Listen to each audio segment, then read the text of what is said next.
ahead and get started, and there'll be time because we have a couple of different transitions. So I just want to say welcome to everyone. Thank you for joining us for the 6th annual Applied Anthropology Expo. And this, of course, is the careers panel portion of the Expo. Thank you for all of the panelists who are joining us. Thank you for all of the poster presenters who have already participated and shared their wisdom and expertise about their careers with our students today, and did all of the labor for creating the posters and doing the videos. That's going to be an amazing resource for our students long term, because we can leave them up on the website and they will have access to that. In future students will also be able to see that. So in some ways, it's a really nice addition to have this sort of permanent feature on our website. So thank you for doing that work. So welcome, and I'm going to turn it over to our moderator, Jamie Johnson, who will get us started. Thanks, Lisa. Hello, everyone. Welcome to the careers panel. If you didn't know about the careers panel, actually, before we get that going, we have a very special awards presentation. And so each year, the Department of Anthropology faculty nominate a member of our outstanding undergraduate and graduate alumni in consideration for the Alumni Making a Difference Award. And so we have a number of selection criteria that we take into consideration.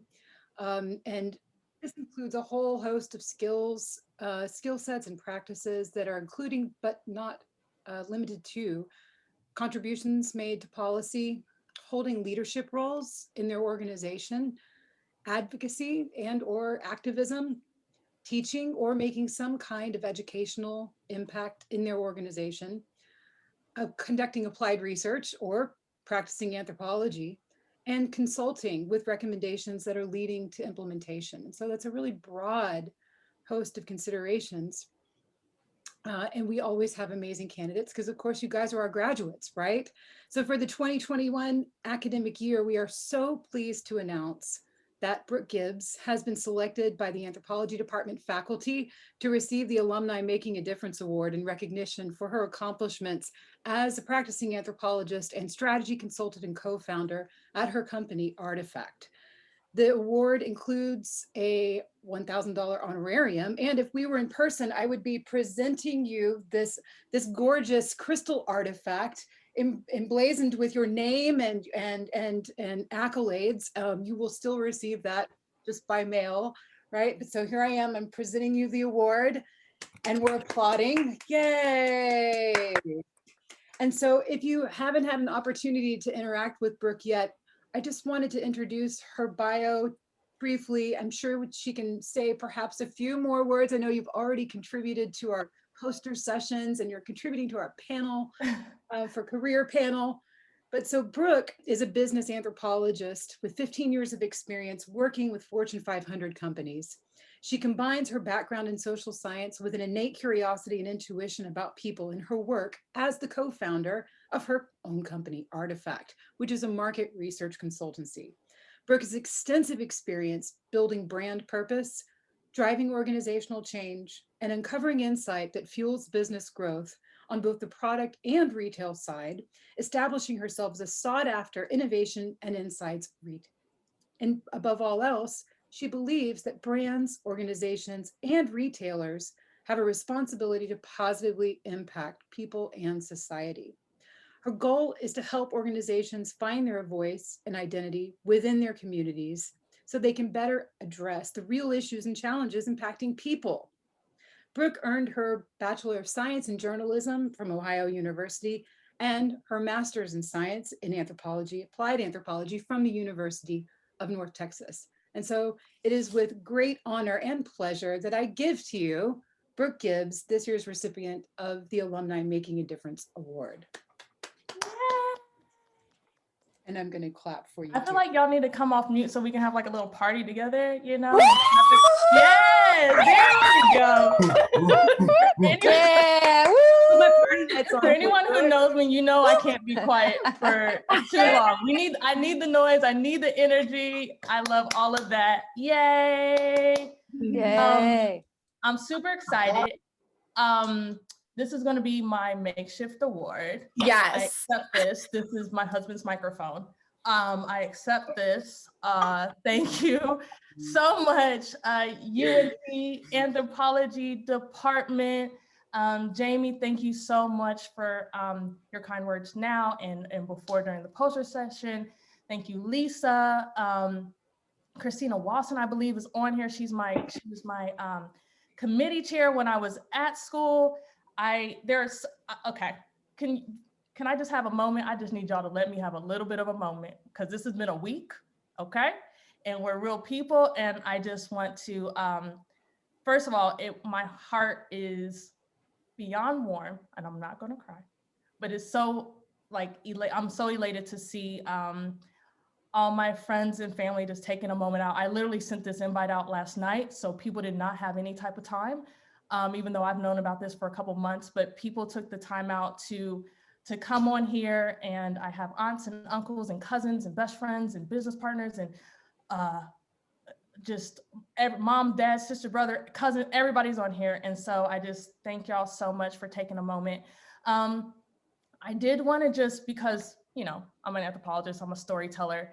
So I did want to take a moment to share a little bit of how I got here. We're not going to go all the way back to 1985, Columbus, Ohio, mom and dad, cold winter morning. We will speed it up and go back to 2012. And I want to give a shout out. I have a dear friend who's on here. She doesn't know I'm even shouting her out, but Marely Rosado Bonilla. Okay. Cry. Okay. Just cry. Okay. But she's on here, and wow. Okay, people. The reason why that's important is for the story. So in 2012, I got a vision. Marely, you might even be able to share the story a little bit better than I do. But I got a vision from God that I was going to start a company, and I didn't know when, how, what. I didn't know anything about it. He doesn't talk in specifics all the time. But that happened around 2012, let's say the beginning of the year. Then fast forward, I was over Marely's house. Let's say it was a couple weeks later. It could have been a couple days, could have been a couple hours. I'm not sure. I was over Marely's house and I was just talking, and she was already, so Marely is a UNT grad, anthropology grad as well. So hey, Marely, everybody, if you still remember her. And so I was at her house and we were talking, and she was like, I'm part of this program. And I had already had a history and a relationship with anthropology.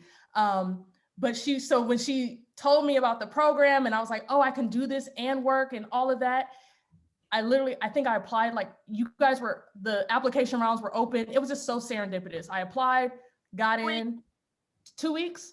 You got it done in 2 weeks, girl. Yep. That's what I'm saying. So she would remember. Applied, got accepted, and then I was in the program, you know, by whatever that was, fall of 2012. So that's when I started the program. Fast forward, 2014 is when I graduated from the program. You guys, it was hard. That was a tough 2 years. I'm not gonna lie. You guys do a great job. And 2014 is when I graduated from the program. During that time, I was at P&G working in market research, and I had the blessing of already kind of working within a small sector of the market research organization that cared about what we called like human insights or human-centered research. And so they were elated that I was already getting my anthropology degree. And so when I graduated, I didn't have to change jobs or whatever. They loved the fact that I was already doing that. And during that time, I was working with a person, Melanie, who, sneak peek, she ended up being my business partner. And we were working on work that was anthropological in nature. And we had similar thinking and all of that. Okay, so fast forward, that was 2014. Fast forward, I move away. I moved into a whole nother function, a whole nother city. I'm not doing market research, nothing to do with anthropology. It was in sales. It's a long story. You don't need to know that part. So 2017, Melanie and I connect again, and she reached out to me. She was like, hey, well, let's do this. Okay, and so we decided that we were going to quit our corporate lives and start our own market research company that used anthropological thinking and practices. And so we did that, and at the beginning of 2018 was when Artifact was founded. So that's kind of how I came from starting my program all the way to starting this company. And I just wanted to talk a little bit about Artifact because I'm so proud, and Melanie is on here too. I think I saw her, she's there. But I'm so proud because we are a minority-owned and women-owned company, and that has always meant something, and I think it means something even more now. And we have been able to be in rooms where honestly we are sometimes the only women, the only diverse voices that are present with these big companies, the Cloroxes of the world, Estee Lauders, McCormick's, startup, we were all the way down to startups, right, in the tech field. And then recently we've had the pleasure of working with some small like mom and pop companies and doing some really cool things with them. And so the reach that we've had just in the 3 years that we've been doing this has been amazing, and honestly has been extremely, extremely humbling. And UNT in this start has so much to do with it. And so I just really, really want to thank you guys. And I want to leave with this. I want to kind of end with this, which is I'm so honored and so humbled that you guys nominated me and gave me this award this year. And I'm going to tell you guys, because I can kind of be a little bit, I don't always think that I'm doing all these great things. And so at some point this week, I was like, am I making a difference? I had this question, and the confirmation actually came this week. I was interviewing we're looking for an intern. We're looking for help, by the way. So if there's any student anthropologists on here, hit me up. I'll leave my email in the chat. Hit me up for real, because we're looking for people. But I was interviewing a potential intern, and I asked her, why are you interested in joining us? Why are you interested in this role?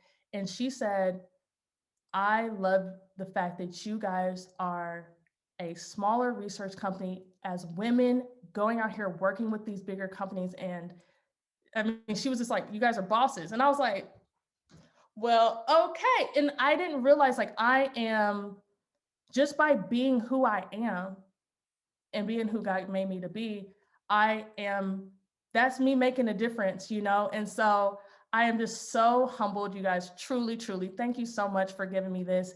Oh, wait, here we go. For giving me this microphone award. And I'm excited to participate in the rest of the career panel. Feel free to unmute and let's celebrate. Yay! Congratulations! Yeah, Brooke. Congratulations, Brooke. Yay.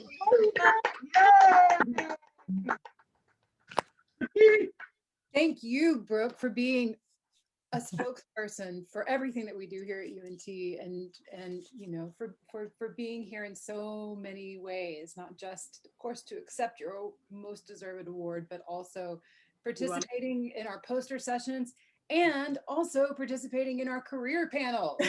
Oh, I know you guys like booked me for the whole day. I'm like, we're extracting every little last bit, right? No. The honor is all ours. It's all ours. And so, right. I see my mother-in-law and probably father-in-law on here too. I'm just like shouting out everybody I see because. Shout out. Yeah, sorry. Do it. Vaughn. Okay, sorry. Go ahead. No, I want you to take this in. I also want to make sure that we can go through the career panel in the next 45 minutes. Somebody said, So I'll have. the first thing that we'll do is just to do a round of introductions. So if you didn't get an opportunity to read the biographies of the panelists who are participating, I have fast like a tongue. Oh my God. then if you didn't get an opportunity to read the bios for the people who will be participating in the panel, we're going to give them an opportunity to speak for themselves. And so we'd like to start off just with a round of introductions, of course, your name and perhaps your occupation or where you work and what you do. And then we're going to have several different sets of questions. So we'll have a set of questions on skills. We'll have a set of questions on the job market, right? All caps. We'll have a session of questions about identity and anthropology, about networking. And then we have a few questions that if we have time for them, maybe we can work them in, weave them in. You guys have all been given the questions in advance. And hopefully we'll have a little bit of time at the end of the careers panel for some live Q&A. And so without any further ado, we don't really have an alphabetical, I guess maybe we could go in alphabetical order if that's okay.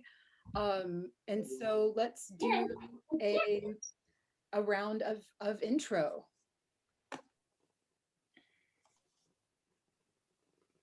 Okay, so then Brooke first. I think that Brooke would be good. Yep, G before H. That's correct. Oh, sorry. Hi, I'm Brooke Gibbs. What else are we? I'm the co-founder of Artifact, and what else? And what you do at your place of employment. I do it all. I do research. I'm a part-time legal person. Whatever. I'm my own administrator. All of it.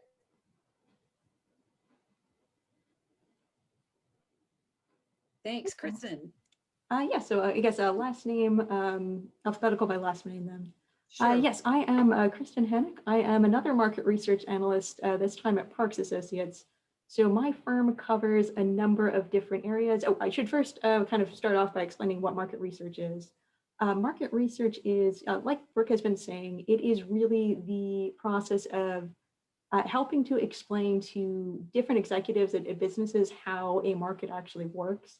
So it is a way of coming up with relevant information, packaging it in a way that is easy for them to understand, and also being able to really identify what is most important for them to know.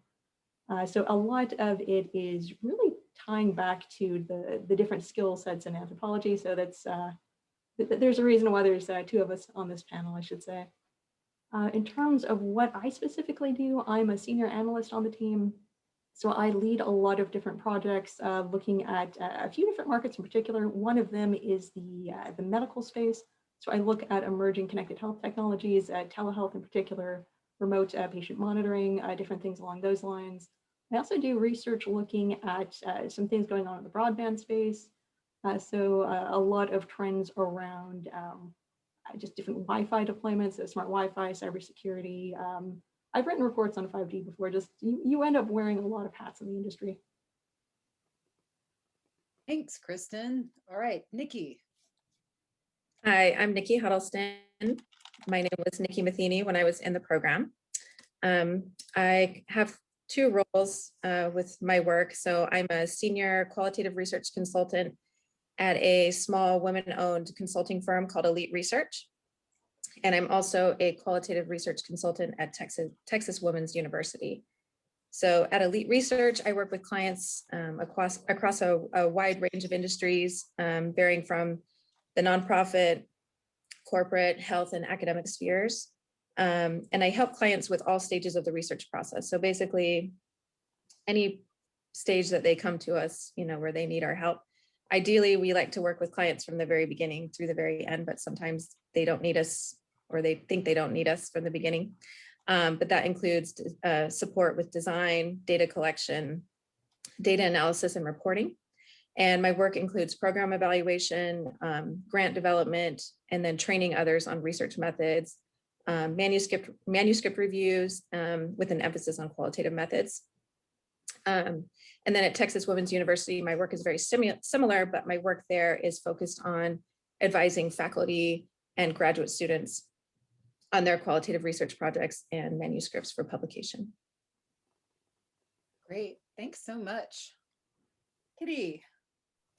Hi, everyone. Thanks for inviting me today. I zoomed in from Soldotna, Alaska, which is Denina land. So thank you for folks for zooming in as well from your respective places. I work for the National Weather Service. Boring, I know. Okay, I'm a recent transfer into the federal world. I'm not complaining. But it is boring. Most of my day is filled up with meetings. I send an email or two. That could have just been a text, but there has to be like federal follow through and paper trails. Technically, I'm part of the Alaska Environmental Science and Services Integration Center. NOAA loves their acronyms, but really like what I do at work is like I have a boss, I have a boss's boss, and I have my boss's boss's boss. She's in DC and she sends me all kinds of stuff to do. Really, we're doing there's a new movement, a new push, a change, if you will, with the new Biden administration to include social sciences into other realms of the government.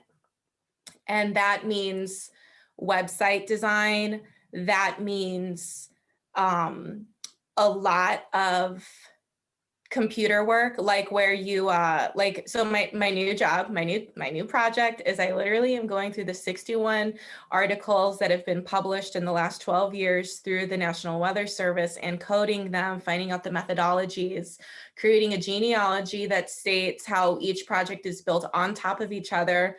I'm interviewing researchers and creating success stories from how social science has improved the products and the services that the National Weather Service has provided to taxpayers. So like from someone who used to do all field work, this job is a big change, but I'm happy. I'm happy here. Yes, I'm happy here. And you know what? Not everyone can say that. Welcome, Kitty. All right, Gigi, welcome. Hi, thank you. Hi, Kitty. Hi, Gigi. I love your energy. I think the last time we saw each other was at SFAA. Yeah, when I forgot my shoes in your hotel room. Thank you. Yeah, I remember that. Thank you very much for inviting me here today. It's always a pleasure to be involved with anything related to UNT. I'm a big supporter. I got all the stuff. I graduated with a master's in cultural anthropology. I had prior worked as a consultant in advertising, taught advertising, went back to school to get a graduate degree in cultural anthropology, and it has been a game changer for me. A couple months after I completed my degree, I got a job at Indeed, a job hosting site based here in Austin, Texas. My official title is Qualitative UX Researcher. And I always introduce myself as that is my title. And I say, and I am trained, my training is in cultural anthropology. My title doesn't say anything about cultural anthropology, but that is sort of the work that I do, even though my title is UX Researcher. So Indeed has about 40 researchers, UX researchers worldwide between Austin, the coasts, as well as in Japan and in Europe. Indeed is split into researchers that work on job seekers, people who are looking for jobs, or employers, people who are looking for talent. And that's what I do. I talk to employers. I talk to them trying to understand the hiring process. What is a good hire? All the kind of nitty gritty processes of looking for a hire. A further kind of split is there's some researchers that talk to very, very large corporations. We call them enterprise over 1,000. I work in the mid-market space, which is very, very messy, very confusing. It's employers that have a number of between 100 and 1,000 employees, which is huge. And I think the error is that Indeed and other companies try to make these mid-markets seem exactly the same. But as we know, anthropologists live in complexity and like to break up and understand the nuances. So that is my role. I am in a fortunate situation that I am part of a research strategy group. So I don't do UX researchers. I don't do UX research, but I support the UX researchers, and their questions inform mine and I inform them. But I get to ask really fabulous research questions like, what is a hire? What is a good hire? What are tools? What are hiring tools? What is collaboration? what are the pain points associated with jumping between platforms? What does platform integration mean?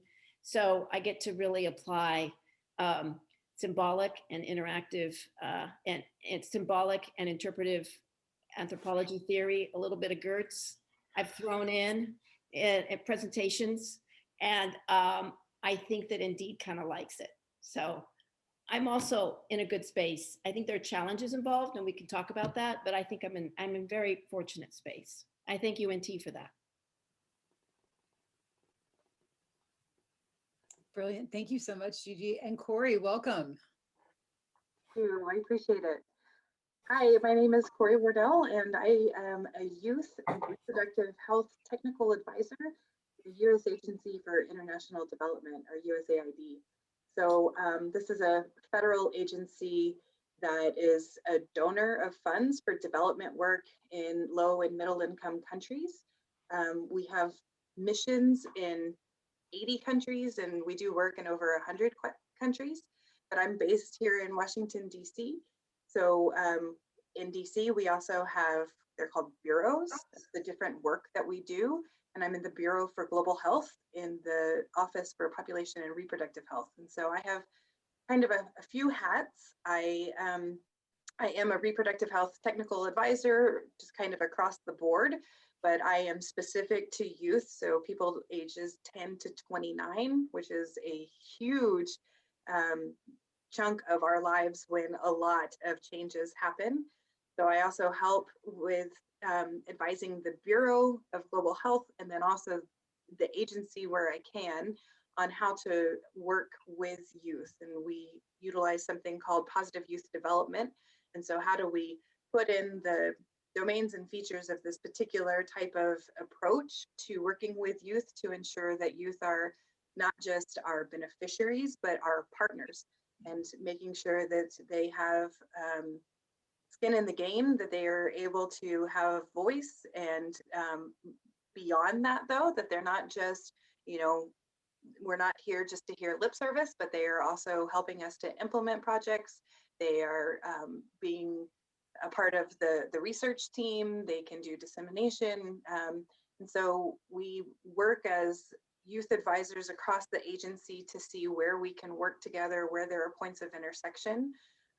But I always have to kind of bring it back to the office that funds me. So I've always got to have a lens on family planning and reproductive health, and recognizing that youth don't live in a silo.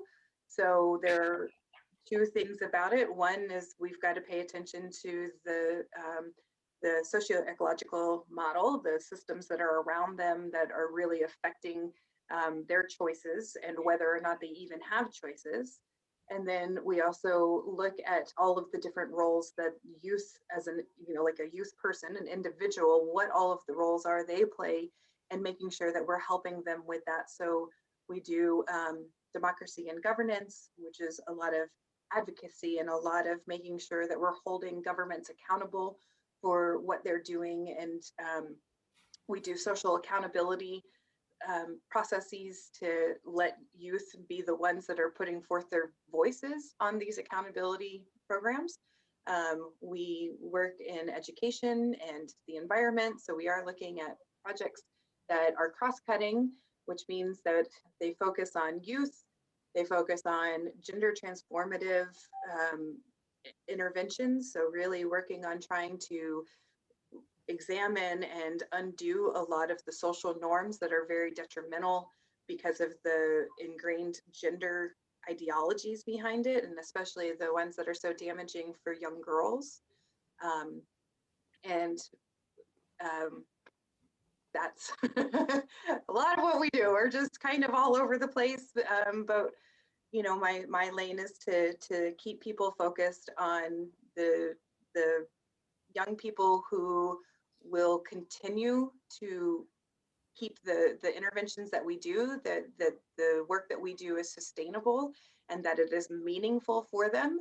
So we do propose, most people try to do meaningful adolescent and youth engagement, which is a very difficult topic for people to figure out, to wrap their brains around. But across the board, we are doing work in all fields that is needed for development. So I'm gonna stop there. Great. Thank you guys so much. That's a wonderful introduction. So again, the first set of questions that we're going to pose to you revolve around skills. And I'm going to do a big no-no in anthropology. I'm going to double barrel this question just to make sure that we can attend to all of the different sections in the Q&A set. And so speaking about skills, talk to us a little bit about what skill set you found to be most valuable when you're marketing yourself for employment. And if you can fold in, if there are any skills you learned in the program in your answer and in your response, and feel free to expand on your own position to elaborate on that question, then that would be amazing. So again, skill sets that are most valuable when you're marketing yourself for employment, and particularly what skill sets from the program did you find to be particularly helpful? And we'll go in order, and if it gets too crazy, then I'll moderate. You can go in order, meaning in whatever order you feel like answering.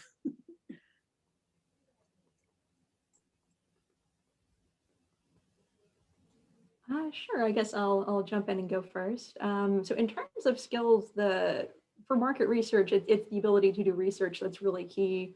So quantitative research, qualitative research, just being able to explore areas that are completely unfamiliar to you, really get a sense of how they all work and be able to describe that to other people. So it's a lot of coming up with theories in order to describe things. So figuring out your own hypotheses and testing them, just using all of the different methods that you've learned. In terms of the actual skills that are required to do that, it's being able to have just very rigorous secondary research jobs. So looking things up online is, of course, really key. Being able to recognize which resources are the best and the most reliable, knowing which ones are actually out there, because in certain areas, you're not going to be able to get a reliable view just from looking at news articles. You have to go directly to maybe SEC filings. Maybe you have to go look at industry research, like industry organizations, different things like that. It's being able to interview people and learn from them. So I just interviewed a couple of executives earlier this day. I think in the past few months, I've maybe interviewed 30 on different research projects. So really getting a sense of what they all do and what their perspective is. And of course, not really taking their word for it, but being able to pierce together from what they say and what other people say and what you know of the industry, what is probably true. It's also just running focus groups is a really great skill to have. That is something that even if you learn in the program, of course, they'll probably run you through a separate training just so you get the certificate, but it's always good to have, you know, that background and kind of know how to do it. Presenting and public speaking are also very important. So I don't know how many firms do this. I know my firm in particular, we have really two arms. One of them is the research arm and the other is a marketing and events arm. So the marketing and events acts more or less as a sales funnel for our research side. So we have 3 or 4 different events that we run throughout the year. One of them is on the connected health market. So we have, I think Connections is probably our biggest event that looks at smart home technologies. We also have the Connected Health Summit. We have a Smart Energy Summit. We have events mostly in San Francisco, San Diego, so California. But over there, we do a lot of presenting of our own research. So 15 to 30-minute presentations to rooms full of executives. We'll also moderate panels. So different panels that might be running from 45 minutes to an hour. So just being able to come up kind of like what Jamie did and come up with a nice list of questions and then pose them to the audience. So that's also very important. And when I was at the program, Doug had this really great SPSS class that was taught as part of the quant side of things. So that has been absolutely invaluable. We use SPSS pretty heavily at my firm, actually. So that is really great. And So, does someone else want to weigh in on skills? I'll give it a shot.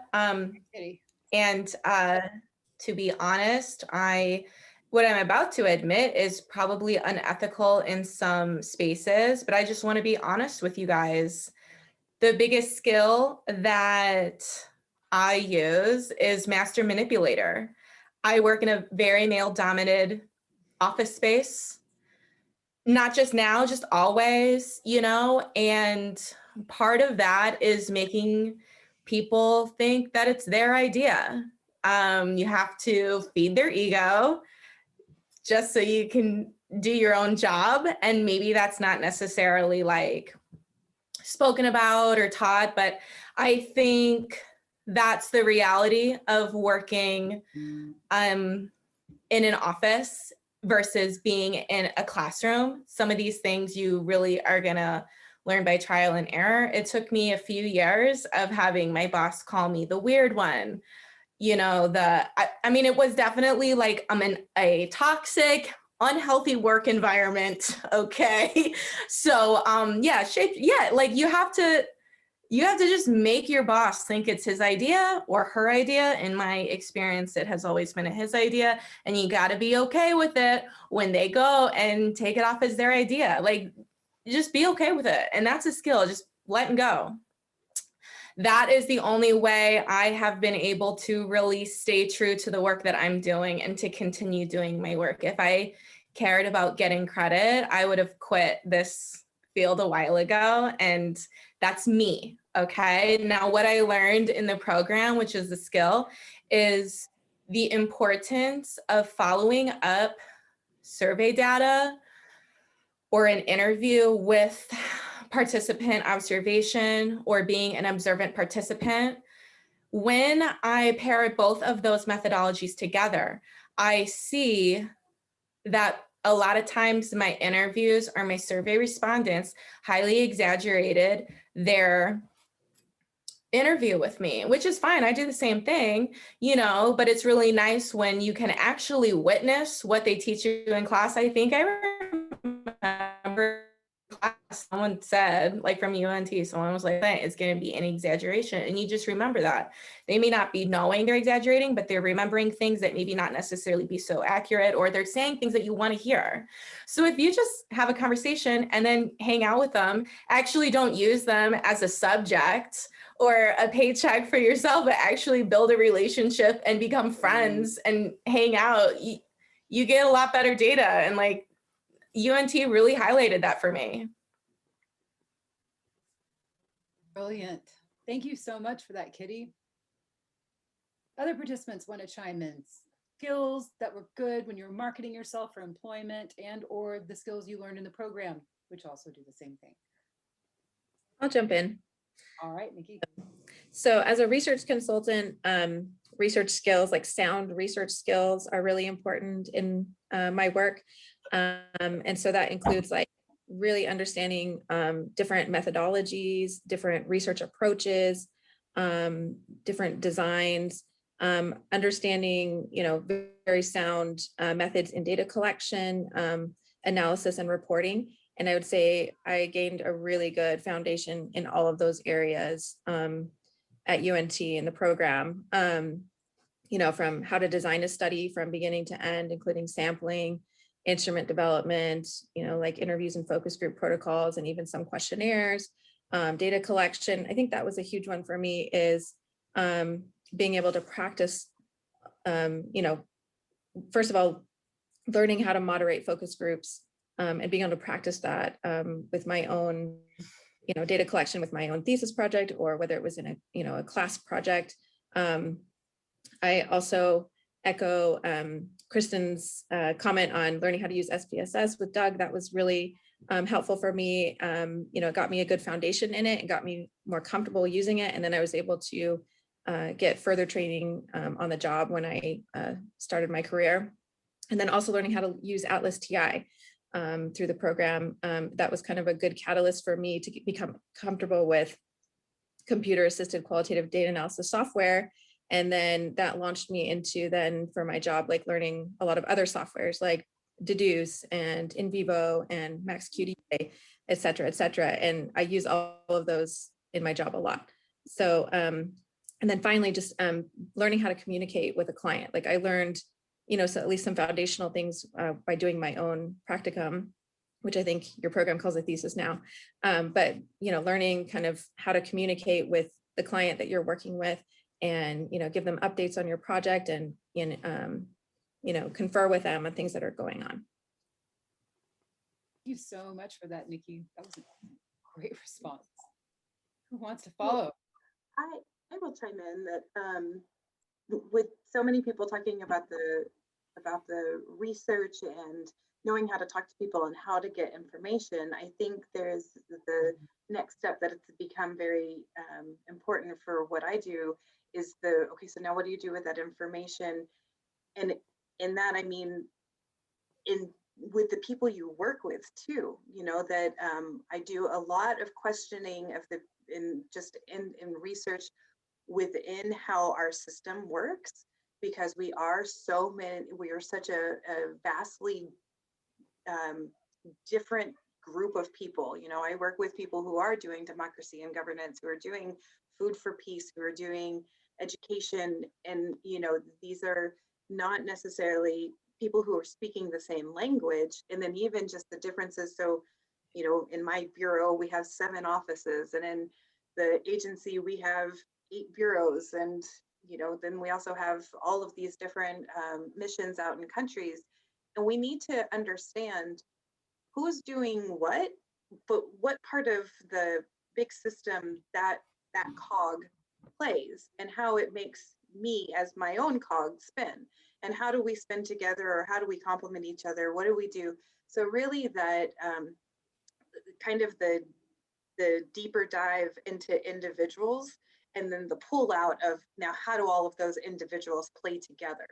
And I think that's very important. I think that also people who choose anthropology might have a little bit of that flexibility, because that's, if you've chosen this field, then you're already probably feeling that. But really honing in on that skill, we have a lot of multidisciplinary teams.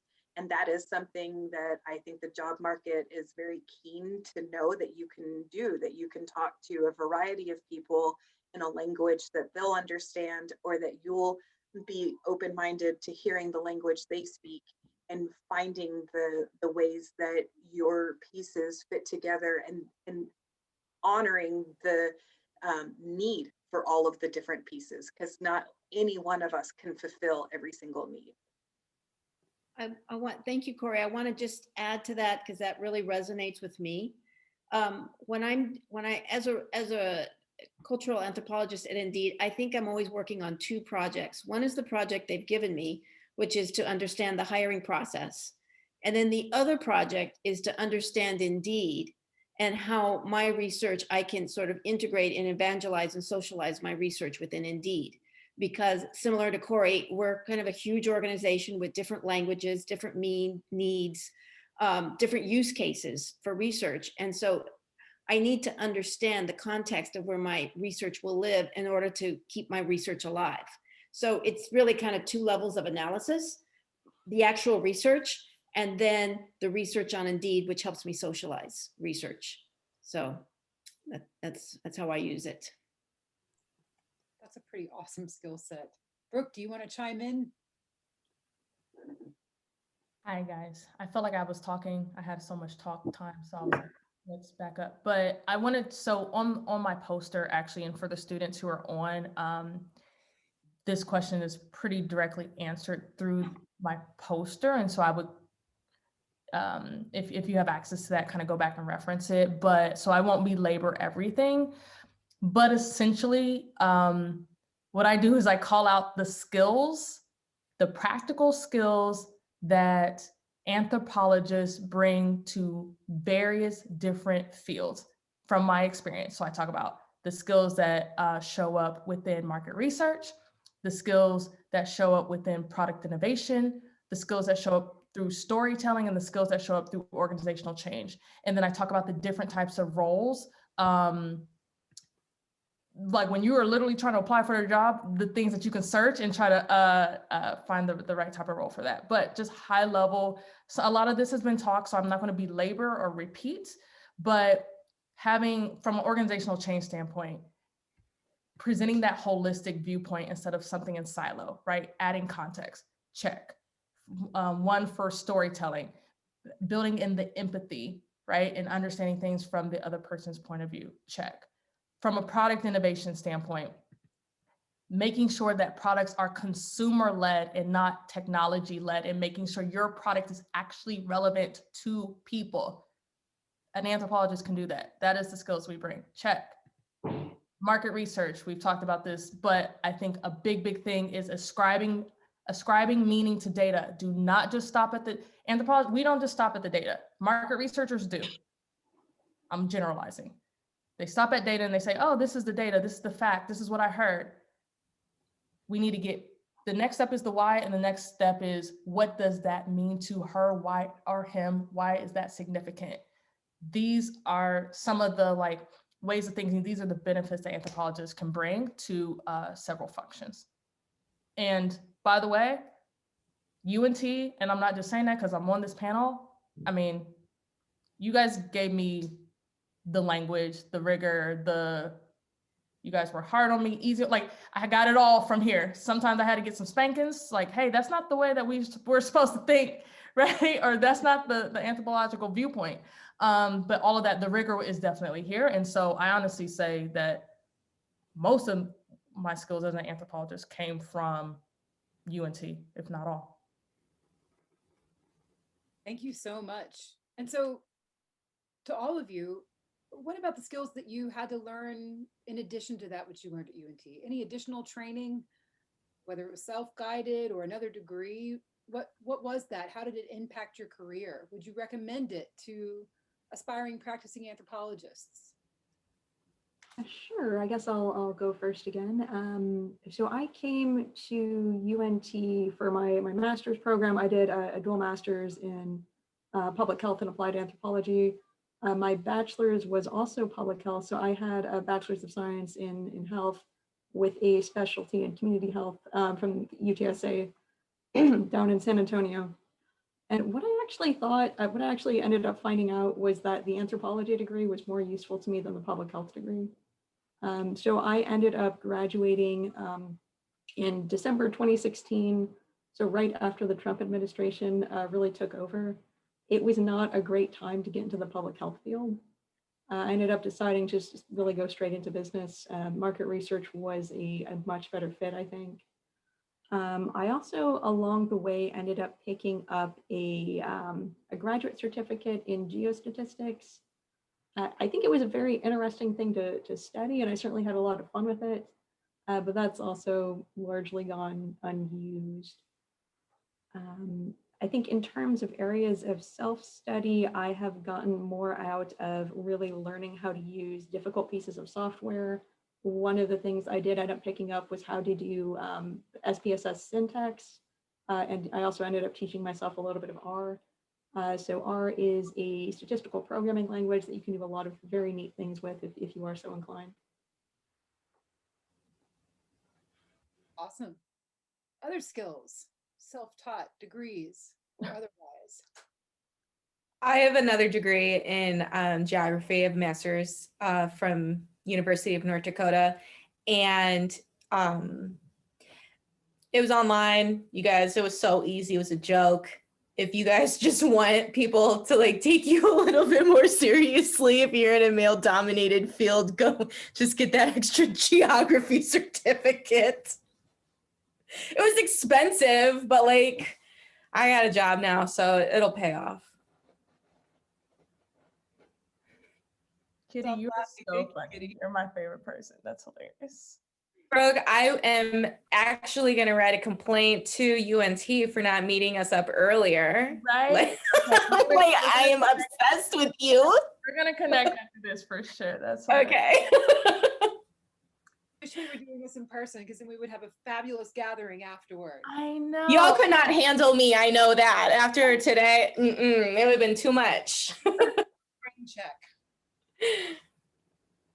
I just wanted to say one thing. I have my bachelor's, but I don't have some other degree or anything. But can I just take the moment to say, the book Practical Ethnography from Sam Ladner, I'm obsessed with that book, and that is such a good book for me. I've utilized that tool because I think it really marries up how to do ethnography, how to be out in the field, but with being practical, understanding like we can't do it in the purest kind of way in any way, shape, or form. These businesses are go, go, go, go, go. And so I use that to sometimes supplement the learning that I've gotten from UNT. And then the other thing is just like, I don't know, for you guys is when you're in the business world, anthropology is also just, I don't want to say it's not enough, but you do have to have that business mind, that business acumen. And so I would encourage students as well is to make sure, you know, get a mentor in on the business side of things in marketing, like a brand manager or something like that. Make sure you understand the language, because if you're really going to be out in the business world, you have to talk the talk. That is the sweet spot when you are both, you know, the anthropological language and you know the business language. You can marry those up. Yeah, I want to absolutely what Brooke says. If to be a business anthropologist, you do have to have knowledge and language of business, however you get that. And that is the sweet spot, putting it together. And since we're plugging books, I think that Sam Ladner's book is great. It's very practical, straightforward. The book that I love that book. I also like this book. It's Doing Anthropology. I love that one too. Right, Patty Sunderland and Rita Denny. And if you want to cut to the chase, chapter 2, what does cultural analysis mean? So that, and I have it bookmarked and everything on here, and I use this all the time because you know, I often, you know, what does cultural analysis mean, and explaining that to my boss. Very important that they know what that is. There we go. There's the reference. Yeah, in the chat. Thank you. I think these are tremendously helpful suggestions. And so I might not be able to catch all of them, but I'll do my best. Who else wants to chime in? Anyone else have? Sure, I can. So I was actually the guinea pig on the dual degree program for cultural anthropology and public health at UNT. And so I have my MPH as well. But my undergrad degree was in social work and psychology. And since graduating, I have become a trainer for mental health first aid and all these different things. So I think that it has really helped me. While I was in grad school as well, I was working for Planned Parenthood. So as a medical anthropologist, also working on an MPH, that clinical setting was really, really helpful for me because I work with a lot of nurses and physicians, and I working, you know, in the, it's a very strange way of working in the medical field that I do right now, but I at least understand the clinical talk and I understand clinical routine and clinical flow. And I think that has really helped me to be able to just have conversations with my colleagues. So I have this kind of hodgepodge background, which I think is helpful in some ways because I have the psychology, so the personal, I have the social work, so that like families and social setting, the anthropology, so the culture, and the public health is that systems level. And it gives me an interesting view on how things are working. But I think that the anthropological lens is very helpful because it actually wants to encompass all of that anyway.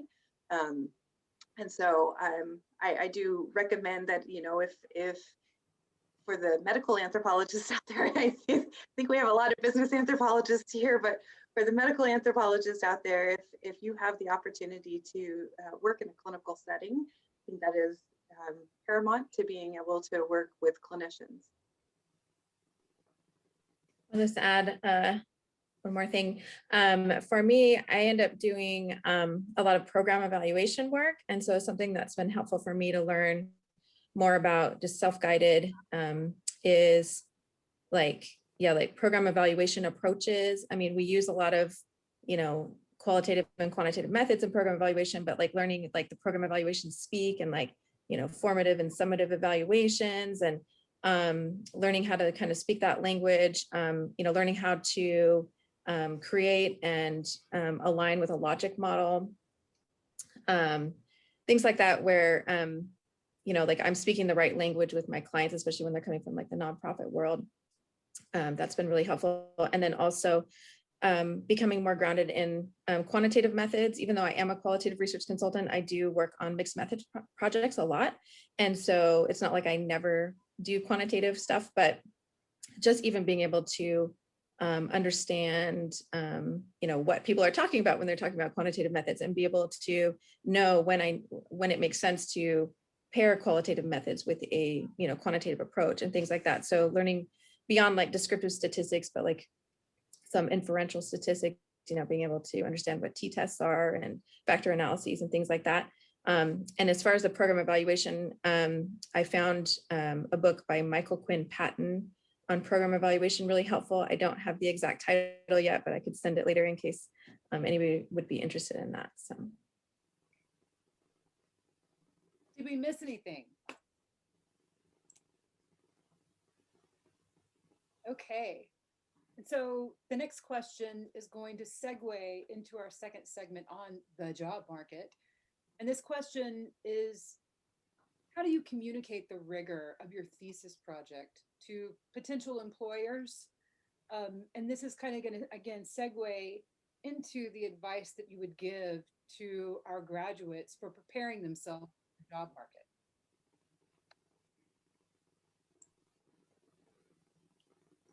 I'll go.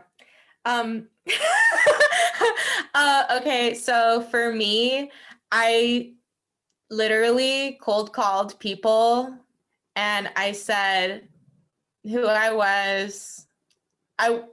They didn't know me, but they were all people that knew people that I knew. So I could say, hey, Chandler invited me to call you and say, you know, so that's important, because people, you know, they want to know something about you. And I just stated, I have to do a community service project.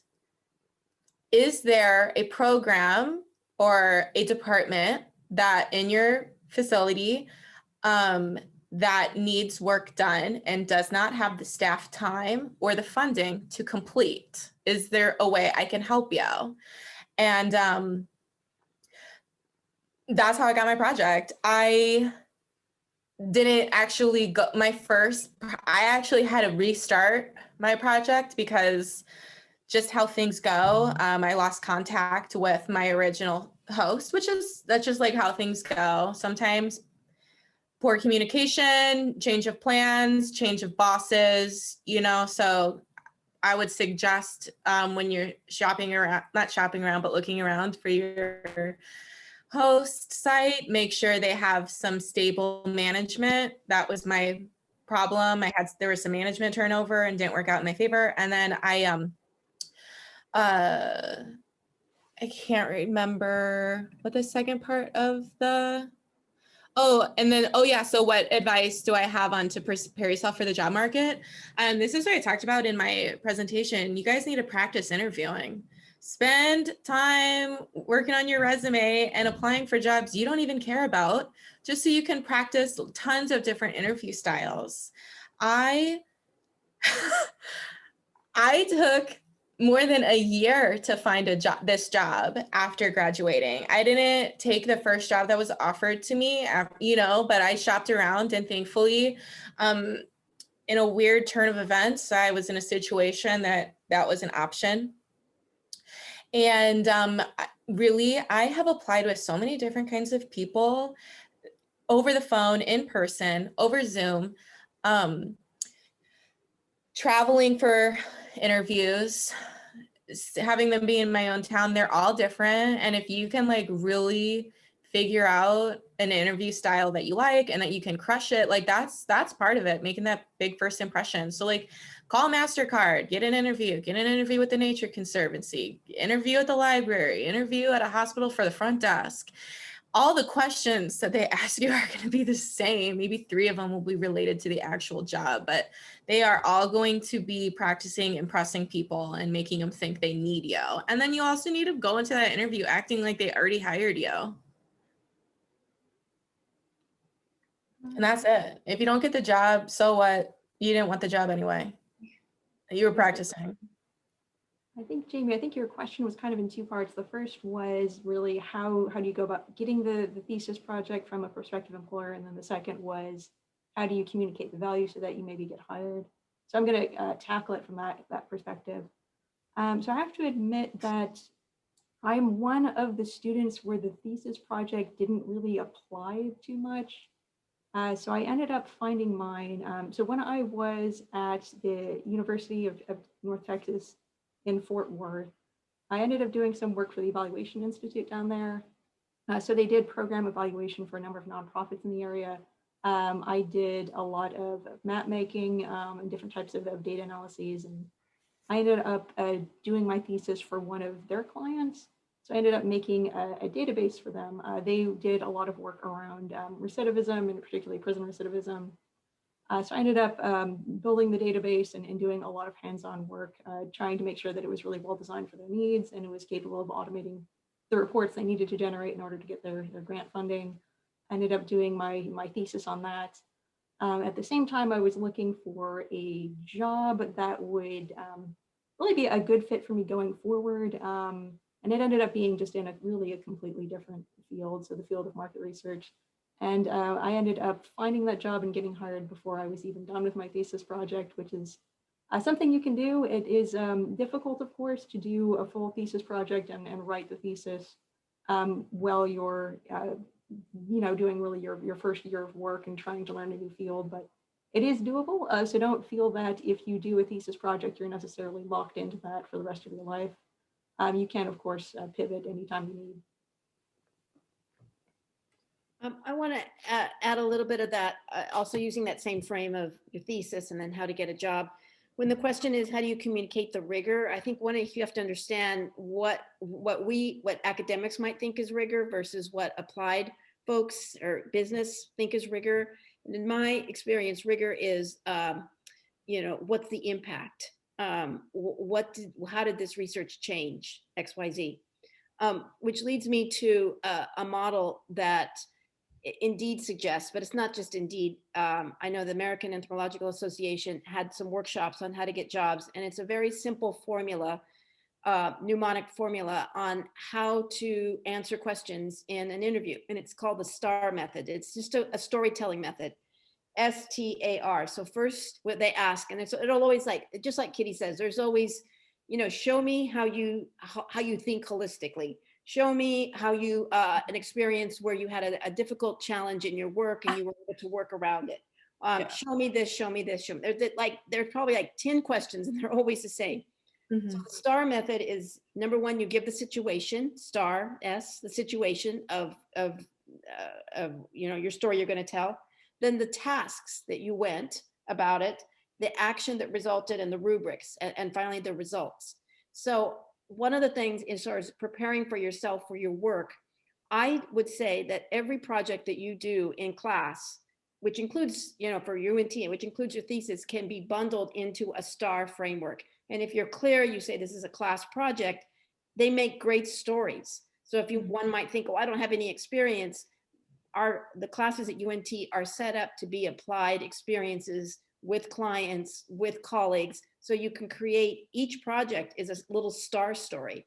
And what I do at work is I have like a little STAR profile. So every little project I have, I convert it into a STAR story. So down the road, when you're always looking for other jobs, you never know what might happen. I have like a record of the projects I've done already in sort of a STAR formula. So that's a kind of a storytelling tool that you can use. I think that's a great point, Gigi. Yeah, I think that's fantastic. And I kind of think of it in the same way. I totally agree that the standards of rigor are different outside of academia versus inside.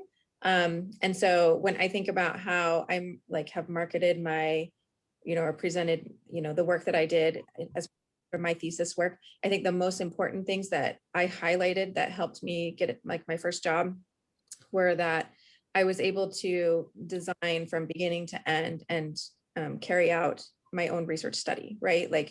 Of course I had support along the way from my faculty supporters, but the fact that I was able to carry that out and design it from beginning to end I think that was really important. And I also did not just rely on my thesis work, but yes, also those class projects, because like Gigi said, they're very hands-on. We're implementing a lot of research in those projects, and those really helped me gain valuable experience. And otherwise, I had nothing else to go on because I did not have a job before graduating from grad school. So I did not have, practical work experience other than being like a teaching assistant. And so that really was, those were really valuable research experiences that I feel like helped me get my first job.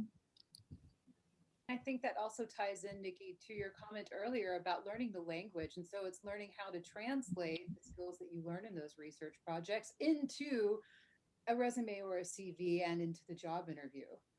Thanks, Gigi. Other comments? How did you do it? How did you take your thesis into your job? Or did you? I had my job, but so I didn't take my thesis directly into my job, but I will say that I have leveraged my thesis in my role as a business owner trying to get projects with clients. And I reference it kind of to Gigi's point. I actually I don't necessarily say, hey, I did my thesis project in grad school was, no, it doesn't matter. If it's applied work, then I just reference it like I reference any other past experiences. And I would encourage people to do that. It's, you're working with another company, or you're working with another organization for your thesis, and you're doing real work, real research, real analysis. So I don't even find to Gigi's point, I would tout it at the same level as anything else. It doesn't even need to be like couched under, oh, this was my thesis, unless you need to say that unless there's some other reason why you need to talk about it as your thesis. But if not, I would just talk when they ask about, tell me about a time, or all these different, interview questions, you just that's just another example that you place in there. And then just with anything, I always want to make sure I slip this into anytime I'm doing a panel or anytime there's students present. I have found nothing but positive reception to the fact that I'm an anthropologist, even when people do not really know what anthropology is. And so I would, that's not necessarily what you're going to be searching for when you're looking for jobs, but I would say once you are in that interviewing space, feel proud, feel good, like talk about anthropology like the benefit that it is. And you are unique and you are valuable. There is nobody like you, and go into the interviews presenting that, basically. That actually ties into one of the questions. And so maybe we can keep going with that. If you all do, in fact, brand yourselves as anthropologists. And then I want to go back to the job market again with a question on pay, which has never come up before in our career panel. So I want to go back to that, but let's keep on going with this. I think Brooke makes a really interesting point and a really important point. And so how do you use this? Do you call yourselves anthropologists when you're applying for a job? How do you talk about that?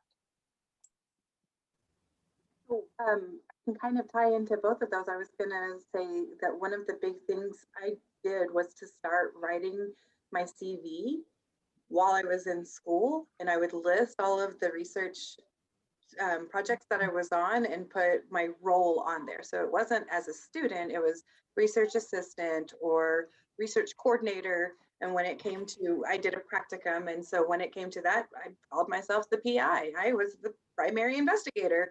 And it was never about, oh, this was, just so I could graduate. I was the lead investigator on this. And I think that's very important to build it. I mean, my CV is like 8 pages long, primarily from grad school. So I highly encourage people to start doing that now. I do think that like when sending out your resume or your CV, it's a little hard to, I don't necessarily put a title on what I am, because I think that it helps to not necessarily pigeonhole you into anything. And so my CV just starts with my education, and I have it on there that I have a anthropology degree, I have a public health degree, and I have a social work degree. And you make of me what you need to, but go on and look at my experience as well to figure out that I am a very versatile person. And I think that helps, to open up any field that I want to go into. Yes, I have to say, I very much agree with Corey. For a lot of fields, people, the degree they have might not necessarily be something that's advertised in any of the job posting. You really do have to look at, okay, for this field, what is the skill set that is actually required? And how do I translate what I've learned in my anthropological coursework and in the course of doing research into these skills that the employers are looking for? One of the resources that is very useful, and then maybe Lisa or Jamie or Profe have discussed them before with you.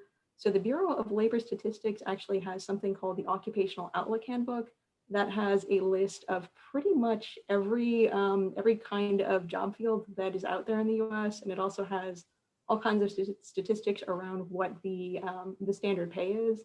So you have the different pay ranges that you can expect for most people in that field. So that's really a great place to start when you go about and do an interview. It's like, okay, what does this work actually entail? What do I know that actually applies here? And then what can I expect in terms of a decent salary? Of course, the calculation is going to be a bit different based on your prior job experience. If you do come out of your grad program and you don't necessarily have that prior experience, the degree might not give you too much of a bump. What it does effectively is that it gets rid of the degree ceiling that might be there for your industry. So let's take market research for an example. So when I graduated, I came in as a researcher, which was not too senior, but I was able to get promoted fairly quickly to a research analyst. And then because I had the master's, I qualified for a senior analyst position and was able to get that fairly quickly as well. So it does certainly help with the career progression. What was the name of that resource again, Kristen? Oh, sure. So the US Bureau of Labor Statistics, they have an Occupational Outlook Handbook. Okay. And actually, let me enter that into the chat so everyone can get that real quick. Oh, thank you. I was going to do that, but if you'd like to, okay.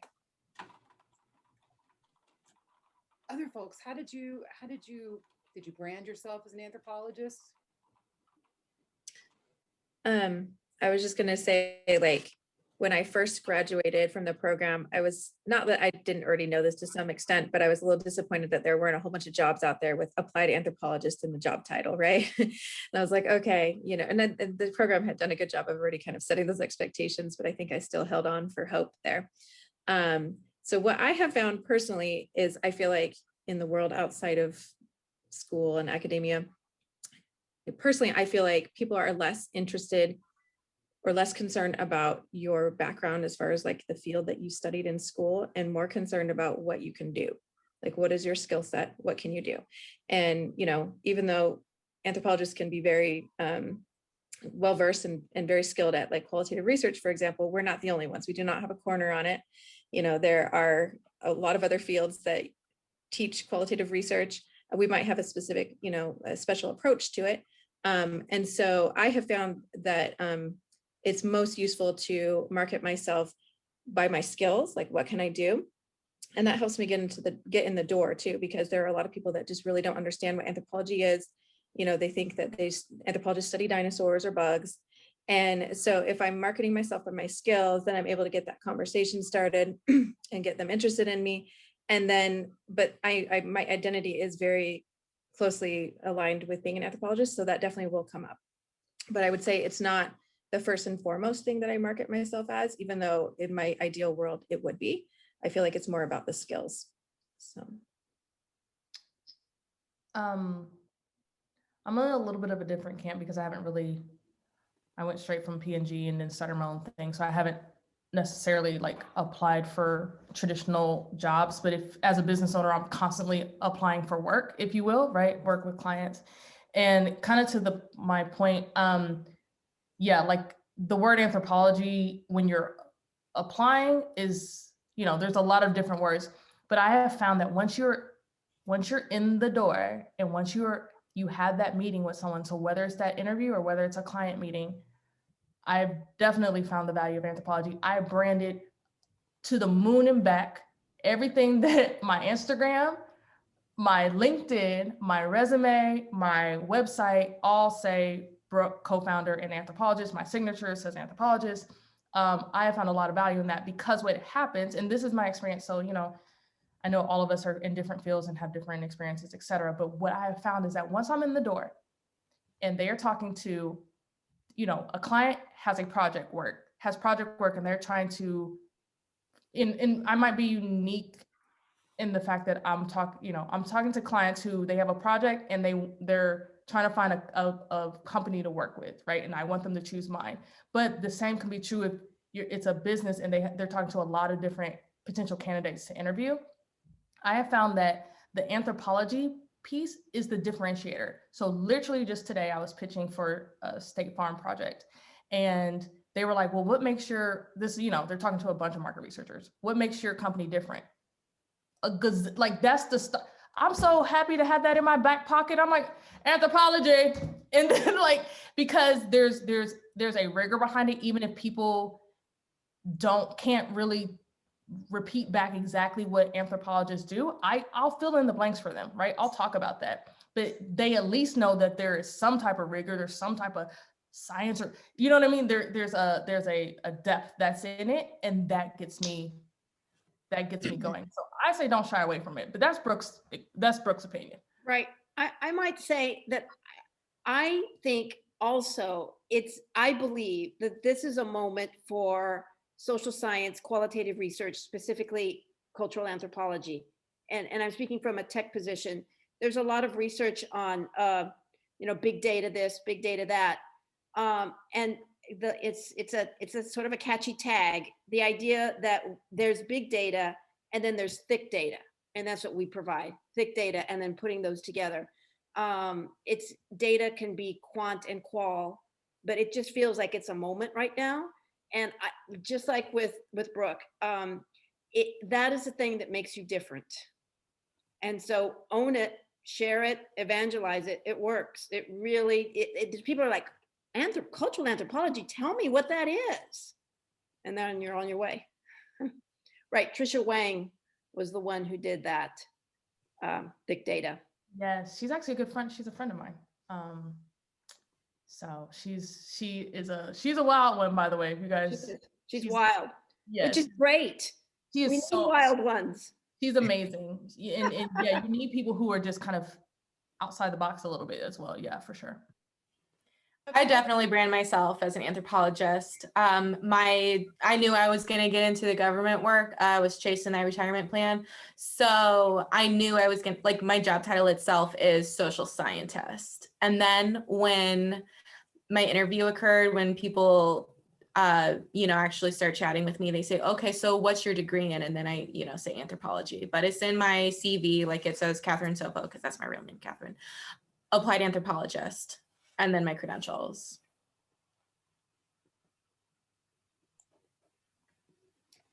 So we have a few minutes left, and there's two really amazing questions left on this.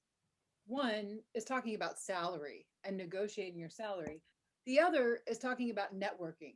So two totally different fields. One has not really come up, except for maybe in Kristen's comment, looking at sort of what you could expect to possibly earn in a field that has nothing to do with negotiating your salary. The other one has come up, kind of trickled through, which is networking and how important you feel that is. And so I'm going to leave this totally open because no one in the chat, by the way, audience members, if you have questions, we want them. Please type them into the chat and I'll call in. You can ask them out loud. In the meantime, if our participants in the time that we have left want to weigh in on either or issue, kick it off. Sure. Oh, if you want to go ahead, Kitty, you can take it. Sorry, I got a FaceTime call coming in. I just thought I would go first because sometimes the salary stuff is uncomfortable to talk about. Will you all y'all pay my salary? I am in the public domain. You can Google me and you can find my salary. Okay. And I'm not going to lie. I get paid a ton of money from what I ever thought I would ever make in my entire life. And I just think back to me being in the 3rd grade when I told my dad I would learn a new word at school today, anthropology. And he said, forget about it. You're not going to make any money. Well, now he's wrong. I'm right. I love bringing it up. Okay. So if you know if you know what you want to do, just do it. And if you want to make a ton of money, cool. If you don't, that's also cool. Me, I had to chase it and I got it. And networking, oh, and negotiating your salary, definitely do that. Have your friend write your letter for you because you're not going to advocate for yourself the way your best friend's going to. Find out from your company how they understand those negotiations. I messed mine up. I thought it was a good negotiation. In fact, if you get a job with the federal government and you're asking for a step increase, it is not a negotiation. It is an application process, which I failed because I did not know that. I thought it was back and forth, so I asked for more. I am not a 13. I am an 11. Google me. 11, step 1, okay, with the cost of living allowance for Anchorage, Alaska.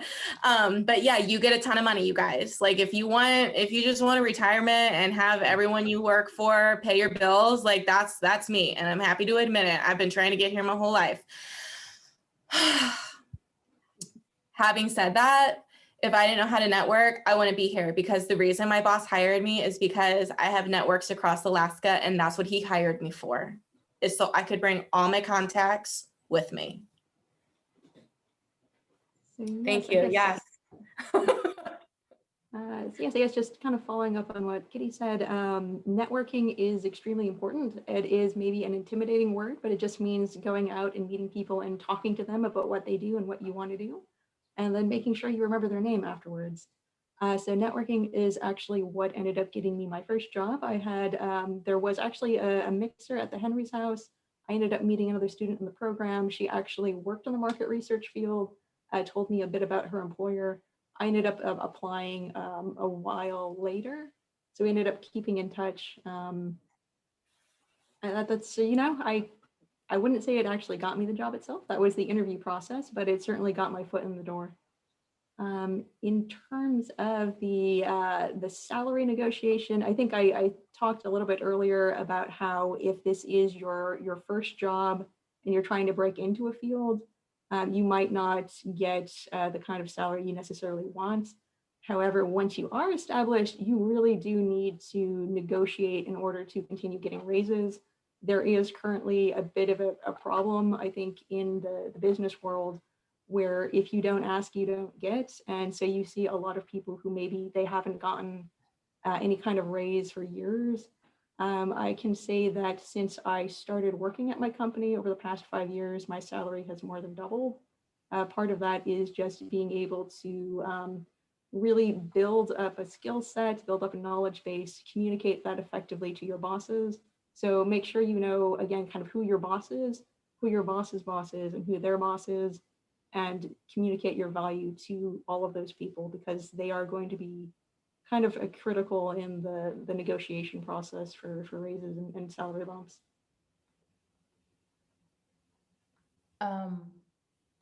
That's great. Look, extra chime in on the networking. Networking is everything.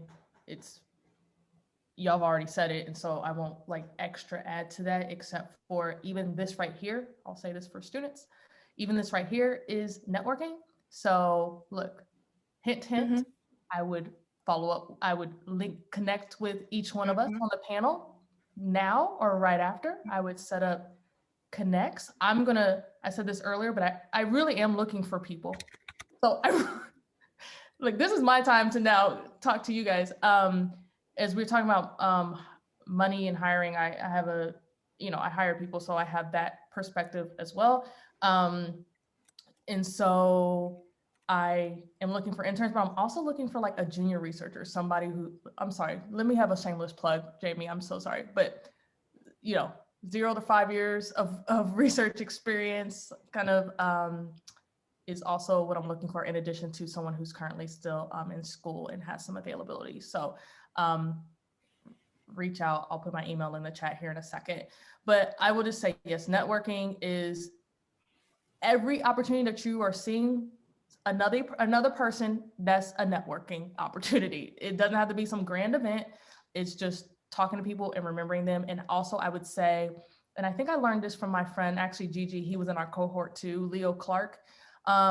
He took a kind of a clinical approach to keeping up with people, where he would like write down names, and this is like, this was before, I don't want to say before computers, that's crazy. But like he would literally like on like a chart pad or whatever, he would write down like names, timeframes, when did I last reach out to them? So he could have a regular rhythm of staying in touch with people. That rhythm could be 6 months, it could be a year. It doesn't have to be, you don't want to be a bugaboo to anybody, but it's saying, here's how you stay top of mind. So I did want to mention that. And then get your money. I would say in corporate America, there's lots of money to be made. Lots of money in consulting, lots of money to be made. You don't have to be poor in any way, shape, or form. In fact, it's the opposite. If you look for the right jobs with the right titles, and we've said some of those things that you can put into your search, and once again, some of our posters have some of that information on it as well. Something about the networking that I think people get a little bit lost about is to remember that networking happens everywhere. I graduated, and Jared told me I wasn't supposed to do this, but I graduated in 2008, which was the Great Recession, right? And jobs were super, super scarce and really hard to find. I thought that I would be a shoo-in for a job with 2 degrees and experience, and I couldn't find anything anywhere. A friend of mine played roller derby, and her husband talked to another derby girl's girlfriends, and he was telling her about what I graduated in, and then grabbed me and made me talk with her, and that's how I actually ended up getting my job, because she worked at the Health and Human Services there in Dallas. And I was one of, I think, 150 applications, but because I talked to her for just a few minutes, she made sure to tell her bosses to pull my resume so that I could actually get an interview. So networking happens everywhere. It doesn't just happen with people who are already in a field or in a formal setting or at a conference or anything like that. Just always make sure that you're putting yourself out there and letting people know. And then when it comes to salaries, I was just going to say, I, because of the types of jobs I've taken, like what Kitty was saying, I'm in a government job, there wasn't a whole lot of negotiation that I could do, right? Just because they say this is what it pays, and you come in as a step 1, and we've already given you a lot of money with whatever GS you are.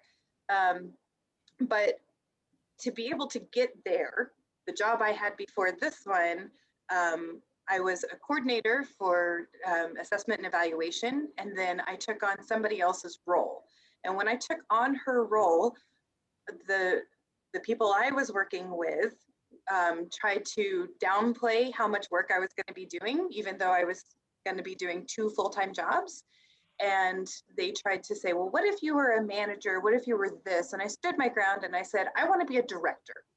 I want the title director, so that when the funding ends for this project and I have to go find another job because I was in a university setting and the funding was going to end, then I want to know that somebody's going to look at my resume or my CV, and the first thing they come to, because it's my most recent job, says I am the director of something. And so that, the salary that I have now is quite a bit more than the one I had last time in my last job.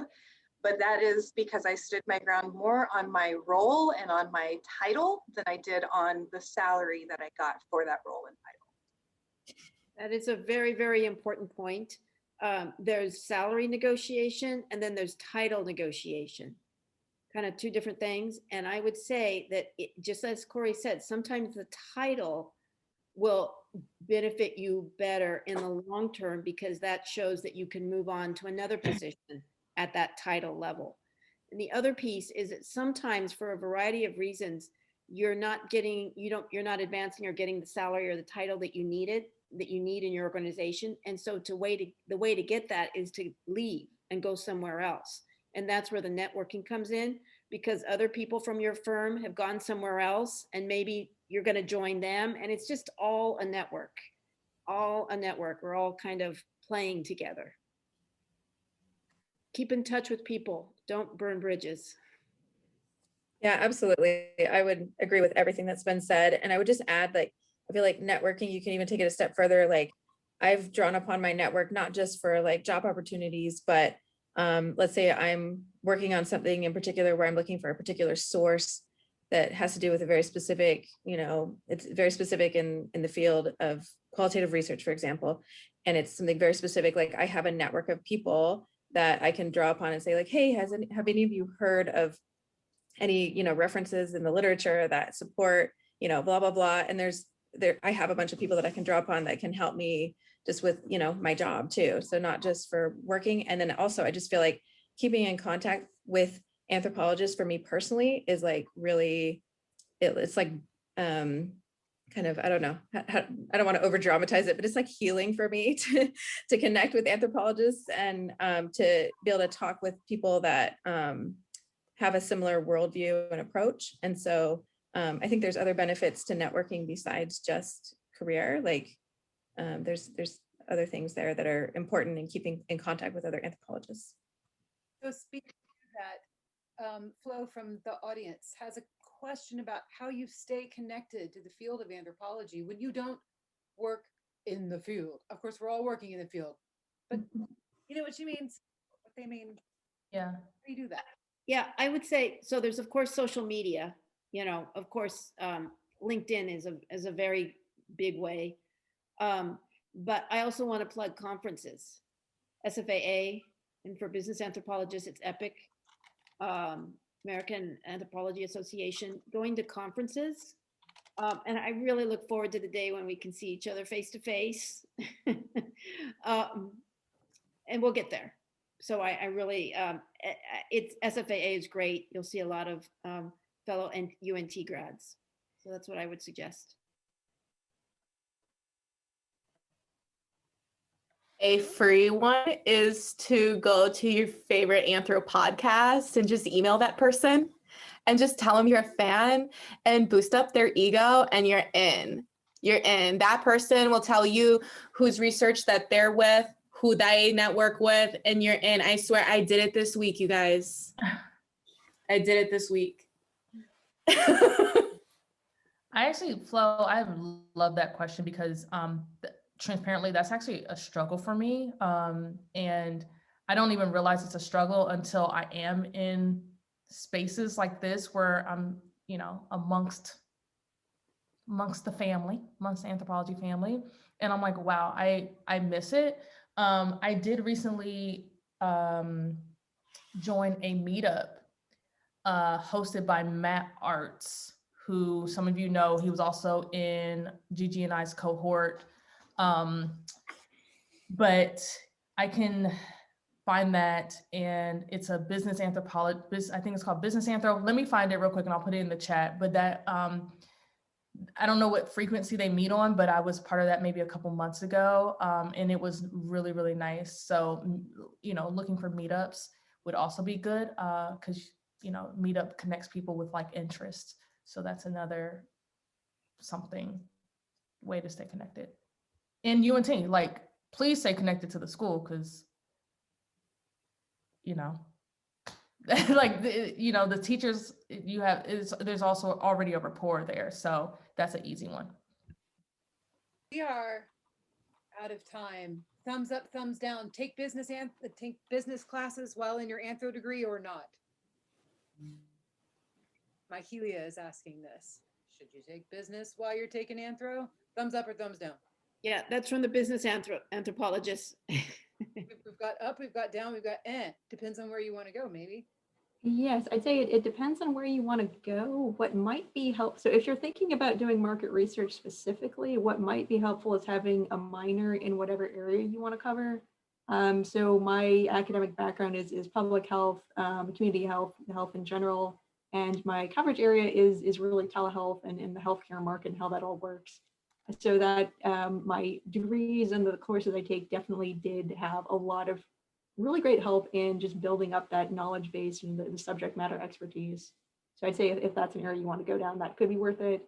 Or if you want to go more on the organizational side and you really need to understand business culture, then the business classes might be more helpful. That's an excellent answer. Thank you so much, Kristen, for fielding that. You all, we got to wrap it up. We are over time. We've gone to OT. You all have just offered yourselves to all of us, to our students, to our faculty as well. And we are so glad that you've come back to this community and to share your experience with us and reaching out to all of our students and offering internships and experience. It's just absolutely the best thing you could possibly do for us as alumni and as practicing anthropologists. So thank you so much for all of your insights and for everything that you've shared. And I will be hitting you all up on LinkedIn. So just be watching for my connections. Can we all give the panelists a round of applause?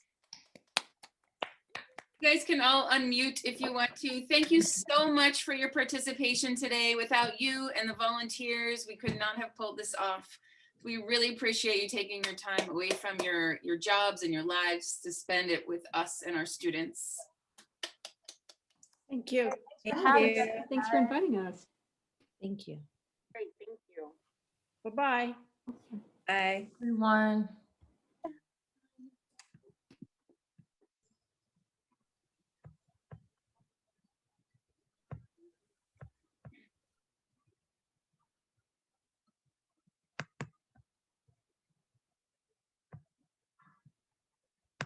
So long, farewell, adios, and good night. Good night, Jamie. Thank you so much for being the moderator. You were so awesome at that. So I will have the chat, and what I'm going to do is ask Lindsay to go through the chat and pull out all of the skills and everything that was That was fun. said. Okay. Thanks. Good Really night. well. Have a good night. You too.